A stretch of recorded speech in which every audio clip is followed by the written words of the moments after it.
What's going on, people, and welcome to the Blue Steel Podcast Show. I'm your host, LV Live, along with my co-host, Jeff. What's going on, Jeff? What's up, brother? First quick hitter show. We're gonna keep these coming, so I'm excited.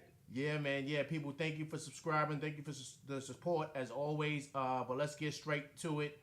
The big news that we heard, I believe it was last night, right? Yep, right, Jeff, or was it this morning? It was this morning from what I saw this morning. This morning, people, if you do not know, AB, to me, who I feel is the best receiver in the league, Antonio Brown of the Pittsburgh Steelers, has demanded a trade from the Steelers. Jeff, how do you feel about this, my man? Like I said the other day, I thought they was gonna trade him, but I definitely feel you got to do it now. But there's a big, like this is like a little bit deeper into it. There's a big dead money cap hit for the Steelers if they do this trade. Um, it's a $21.1 million, like they call dead money, if they trade him or cut him for 2019 on your salary cap. That's a lot of money. Yeah, for that, definitely for football. Yeah, that's a significant hit. And even if they cut him after June 1st, it's like $7 million this year and it's $14 million next year. So I don't think you cut him. I don't think you do that at all. But man, it's tough, man, because that's a lot of money to have to sit on your books for a player that you just traded. You know what I mean? Right, very true. I mean, do they do it with the cancer that he can become, or do they just take a hit and just deal with his BS for one more season and whatever comes with that? Considering that hit, what do you think, Jeff? Whew, that's a tough call, man. I think the Steelers need to.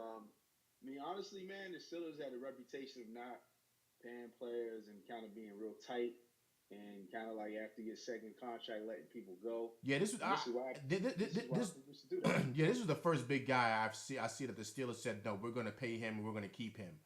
Outside of like a quarterback and stuff, this was the first guy I've seen them do this to, and now for him to turn around and do this, I mean, it speaks volumes. It kind of makes you think that the Steelers were always right in the past about doing what they did and how they handle business. Because look what's happening when they've decided to go against what they usually do and pay this guy, and now look what he's doing, and the turnaround.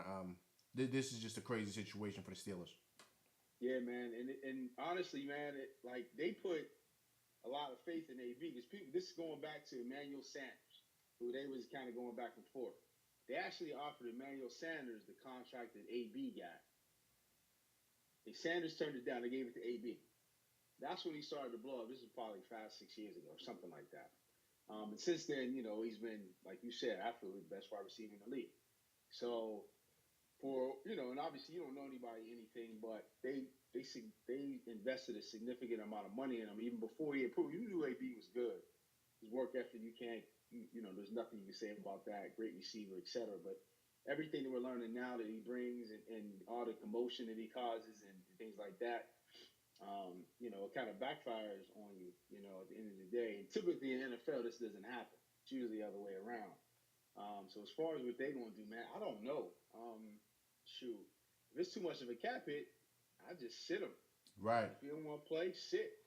You know what I mean? Like, that's a huge cap hit to take, period. It's just dead money. Like, you can't do nothing about it. Right, very true. Even if you trade them. I don't know how that works. That's probably got something to do with the way they structure their contracts with the Steelers. They do a lot of signing bonuses and give you money up front. So on the back end, if you get rid of a person, that's where you take your hit. And it typically doesn't happen. But, man, I don't know if you could trade them this year because of that. That's $22 million, man. That's a lot for the NFL. I mean, with quarterback money. I mean, what 12 months can do to a team who I felt, and I told you, I said I feel that they had a great chance of possibly making some noise in the AFC, possibly going 13-3, 12-4, with that offense that I thought that they had. Now potentially losing Le'Veon, and now with AB saying that he wants to leave, where do the Steelers go from here? I mean, I think James Conner stepped up last year and did a great job for them, but they didn't expect that. No. So now going forward with Ben getting older, you still have Juju, but I always felt Juju was a great receiver. But what makes him great is AB, because AB gets so much double coverage. Right. They switched the safeties over to kind of shield him, so that leaves Juju open for a lot of one-on-ones, which he exposes and he blows up for. I mean, he had huge numbers this year, but a lot of that was because of AB. So now With him gone, Le'Veon gone, you put a lot of those responsibilities on a lot of those young players, James Conner, Juju Smith, Eli Rogers, and I don't know if Ben in his last couple of years is able to be Ben without Le'Veon and without AB. This is a big blow to the Steelers. I just, honestly, I don't know how they recover, especially like you said with Ben leaving. And, this is kind of like, to me, it seems like this might be the beginning of the end of the Ben Roethlisberger era with these two guys leaving like they're leaving. And the way that they're leaving, Jeff, it speaks volumes. It does, man. And even to take it to another level, I agree 100% with you. I think we may have briefly spoken on this before, but the fact that Coach Tomlin, and despite whatever you want to say, you're always going to be perceived that he's the premier black head coach in the NFL, especially all the guys that got their heads cut off this season after the season. So you got these two premier players, and, ultimately it's the head coach and the quarterback and these star players that people look to. Kind of doing it to Tomlin, man, it's real dirty, man. I don't like that at all as far as the way that both of them handled it. Seems extremely immature to me.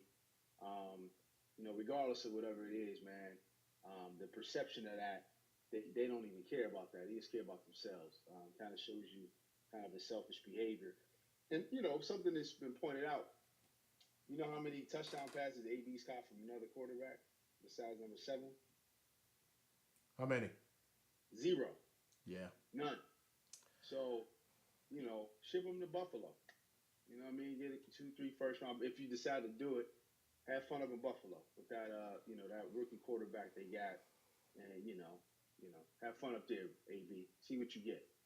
There haven't been very many wide receivers that left Ben that had a good career. Sanders is like the only one, and guess who he ended up getting? Peyton Manning for a couple of years. So, but it is a big blow, man. It's just disgusting. But honestly, I think to turn the next page and continue to move forward, do what's best for the organization. I wouldn't bring him back. Like, I would bring him back, but I wouldn't let him play. Just don't even be around. We'll cut you a check, man. I don't even want to be bothered. So, if you feel like it's the best move you got to take instead of taking that big cap hit, I don't know if you can repair. At this point, you making on Twitter or whatever it was, Instagram, whatever it was, social media wise, making requests. Like, all that is just silly and immature to me, man. Like, you too old to be doing that, man. You're professional athletes. Let your agent handle that. You don't got to put that stuff out there for the world. But, that's what they decided to do, man. So. Yeah, that's crazy. But, hopefully we see what could happen and they can work this out. So, people, once again, thank you for the quick hitter. This is something we're going to be doing hopefully about once or twice a week, me and Jeff, when big sports things comes up. Like we said, we want to try to change things up for Blue Steel and keep it coming on a regular basis. Hey, Jeff, great job, man. Absolutely. First, the inaugural quick hitter show. We keep doing them, like you said. Appreciate the love and support, everybody, and share the show.